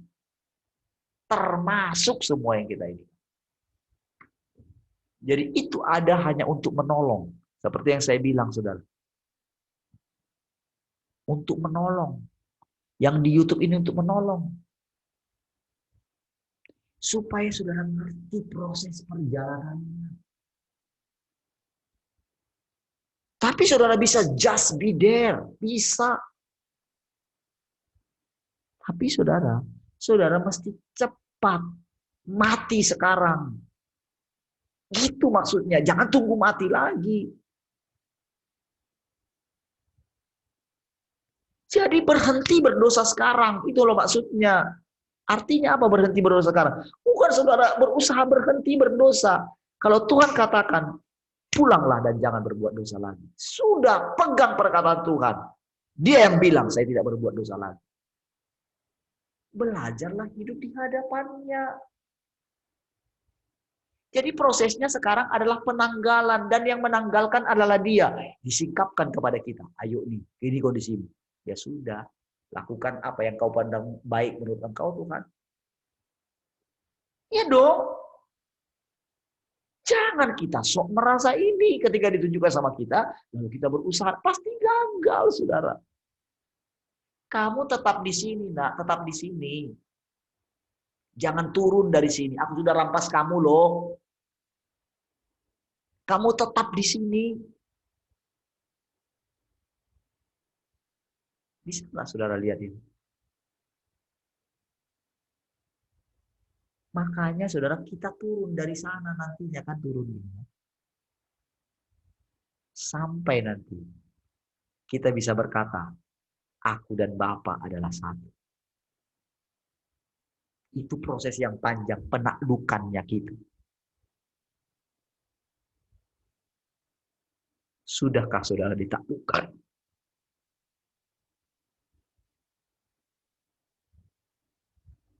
Itulah yang saudara lihat setiap hari. Apa yang terjadi. Tahu nggak? Untuk membuat bisa bicara lancar seperti itu. Tahu nggak? Disitulah yang saya lihat terus. Saya coba mengandalkan A, mengandalkan B. Saya nanti-nantikan dia. Dari mana dia memulai bicara. Tapi tahu nggak? Itu kan enak ya. Saya cuma butuh satu misalnya begini. Satu gambar saja.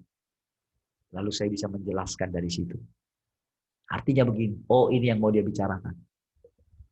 Tapi itu akan berganti-ganti terus. Gimana kalau kamu nggak punya clue-nya? Kamu berani buka mulut nggak? Yang disuruh kita itu buka mulut.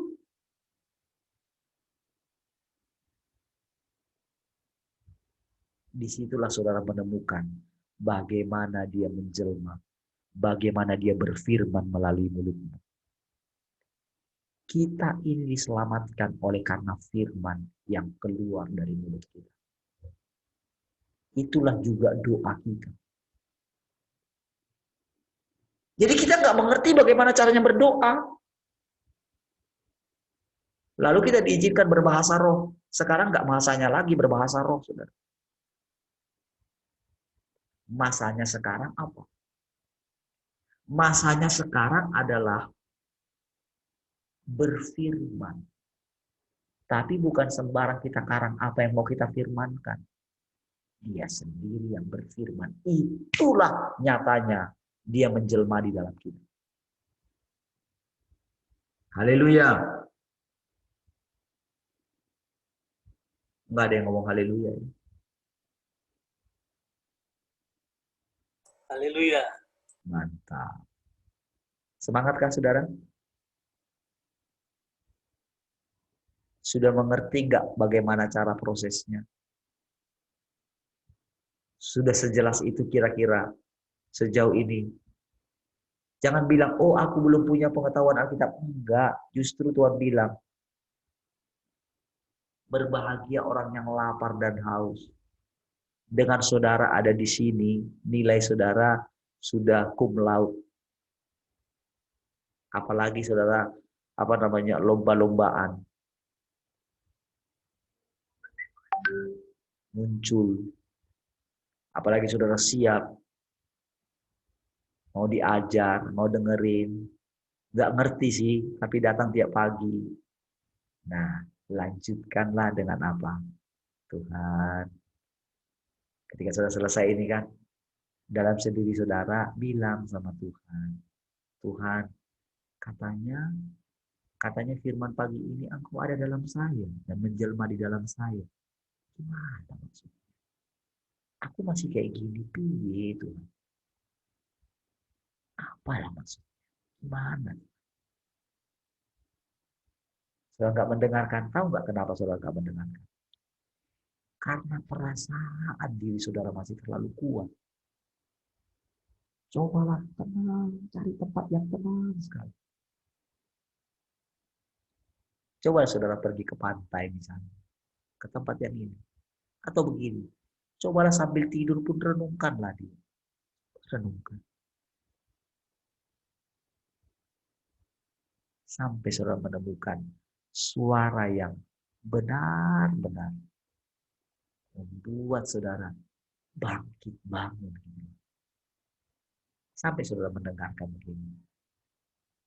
Nah, atau dia sebut nama saudara.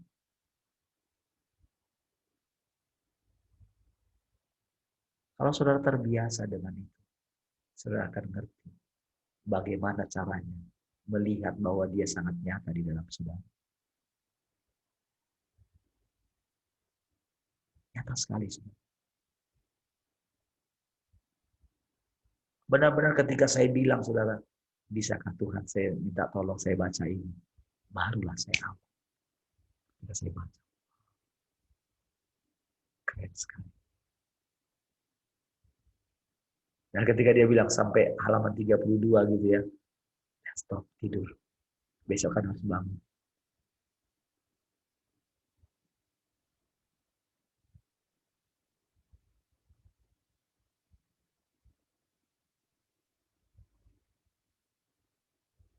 Saya sampai turun dari tempat tidur, tidur di lantai gitu ya. Lantai ada karpetnya juga ya. Tapi saya menikmati, saudara. Karena saya bisa membayangkan gimana Tuhan gak punya tempat untuk meletakkan kepala gitu kan. Tapi di situ saya bisa membayangkan gitu. Saya bilang, Tuhan, terima kasih ya bisa tidur di sini. Saya bilang gini sama Tuhan tadi malam. Tuhan, dulu kan Engkau gak punya tempat untuk meletakkan kepala. Tapi sekarang saya di mana-mana bisa meletakkan kepala saya, Tuhan. Itu kan kamu juga, Tuhan.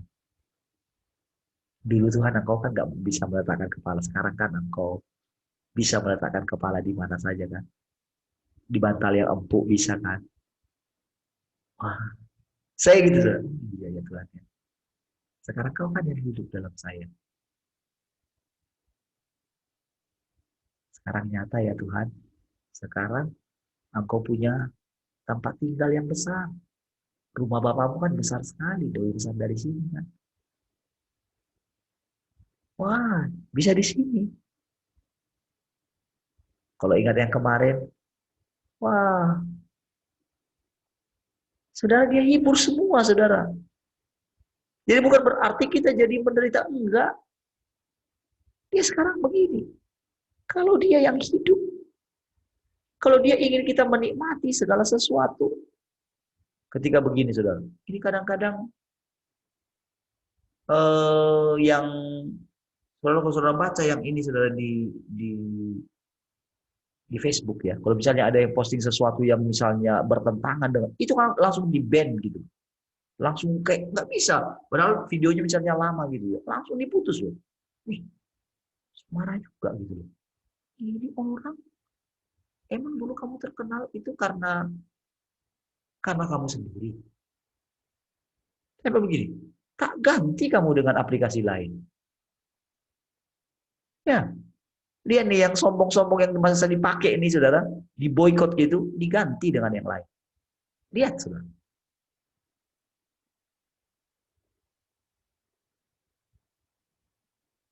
Jadi jangan saudara berpikir, oh mereka yang menguasai media. Siapa bilang? Tuhan yang menguasai media. Dia sebentar lagi, saudara. Mereka yang punya teknologi segala macam, habislah mereka semua, digantikan dengan orang benar.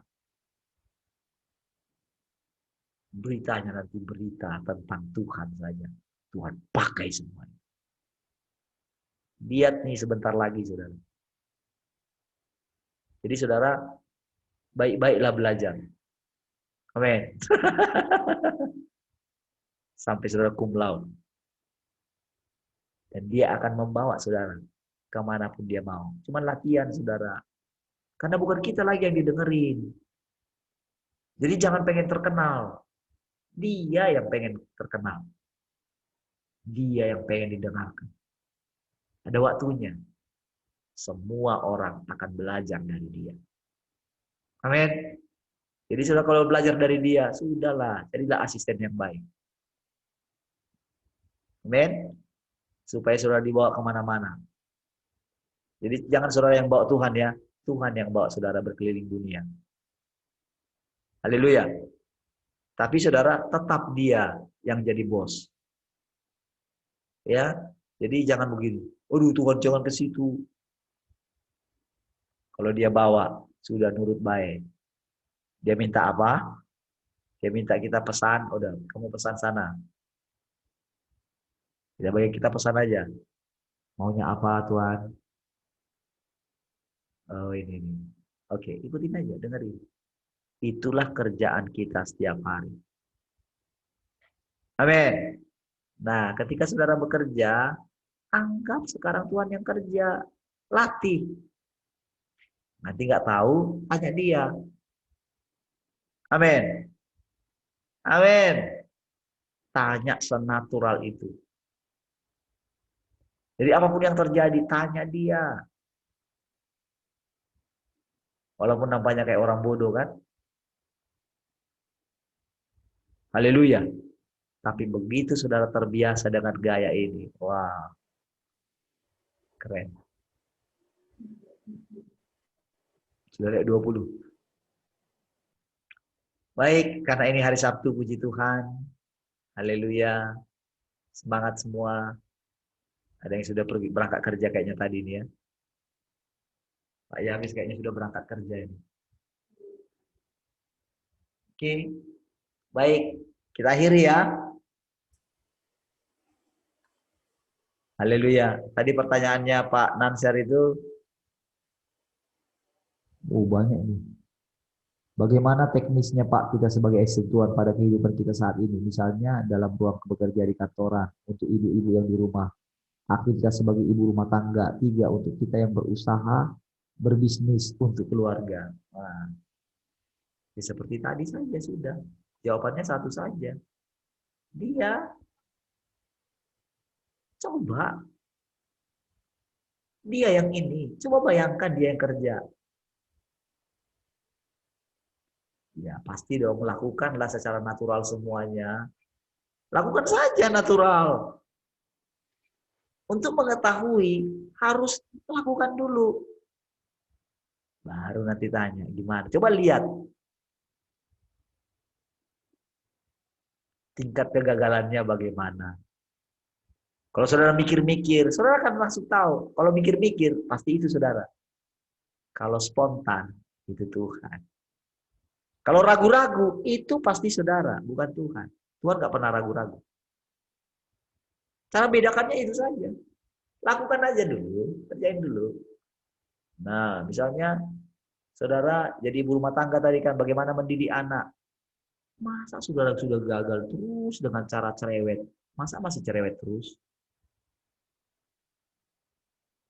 Kalau kan bilang begini, gimana dong Tuhan? Ada kamu diam aja, biarin aja. Harus berani mencoba hal-hal yang ini. Jadi dia tahu saudara kita itu kan nggak melihat dia, nggak mendengarkan dia. Dia tahu. Jadi cobalah hal yang lain lah, cobalah. Masa saudara nggak sampai cerewet terus? Hasilnya apa? Sudah nggak ada hasil, jangan lanjutin. Saya ingat saudara. Jadi kami punya teman dulu ya, ibu. Dia sudah waktu itu kami belum menikah kalau nggak salah ya. Jadi dia ini punya anak banyak, teman full time juga ya. Jadi sudah dia tinggal di komplek yang wah anaknya itu pergi manjat apa laki-laki semua anaknya ya. 4, 1 perempuan. Jadi saudara wah bayangin laki-laki semua. Ya kan 5 kan? 4-nya 3 laki-laki berarti. Nah, ya 3 ternyata. 4 ternyata anaknya. Jadi saudara wah naik panjat itu ya, tiang apa gitu kan. Sampai mamanya bilang begini, aduh Tuhan, tolonglah bilangin mereka sampai gitu loh. Oh, bilanginlah supaya turun dari apa yang dia panjat gitu. Itulah caranya dia mendidik saudara. Laki-laki. Saudara kan nggak lihat kan kami gimana di sini dengan ketika saudara kirim anak-anak ke sini kan. Ya memang sih yang namanya ibu rumah tangga itu kan ibu-ibu, bukan bapak rumah tangga kan. Nggak ada kan istilah bapak rumah tangga kan, yang ada ibu rumah tangga. Wajar dong. Yang jadi pusing itu harus ibu rumah tangga kan. Karena ceritanya nggak ada bapak rumah tangga. Kalau saya bagian endingnya saja.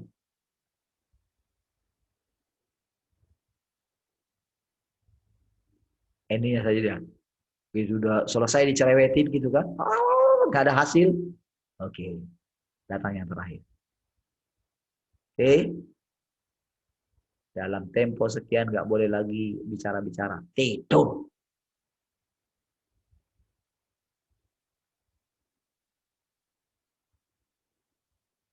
Saya melakukannya dengan apa?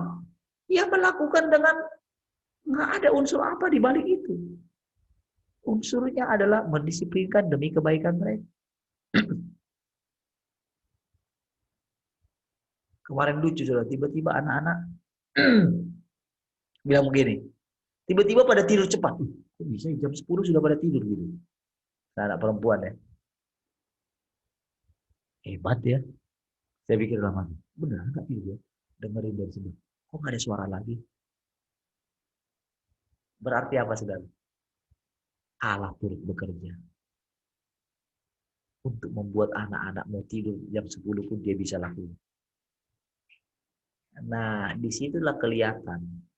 Kita ini masih mau berjuang dengan cara kita.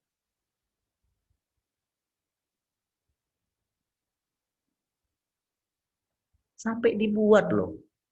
Sampai dibuat kita ini, aduh sudahlah, berhentilah. Maka hasil dari berhenti, hasilnya lebih baik daripada kita berusaha dengan keras. Amin. Haleluya. Sudah 6:30. Sudah dimarahin sama nyonya.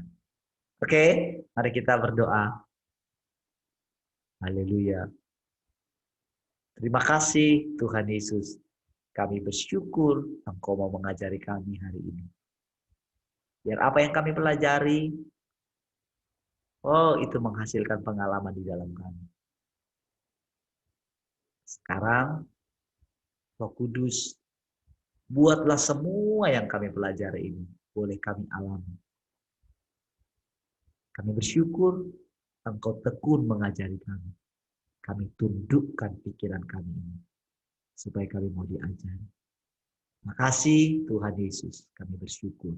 Haleluya. Amin.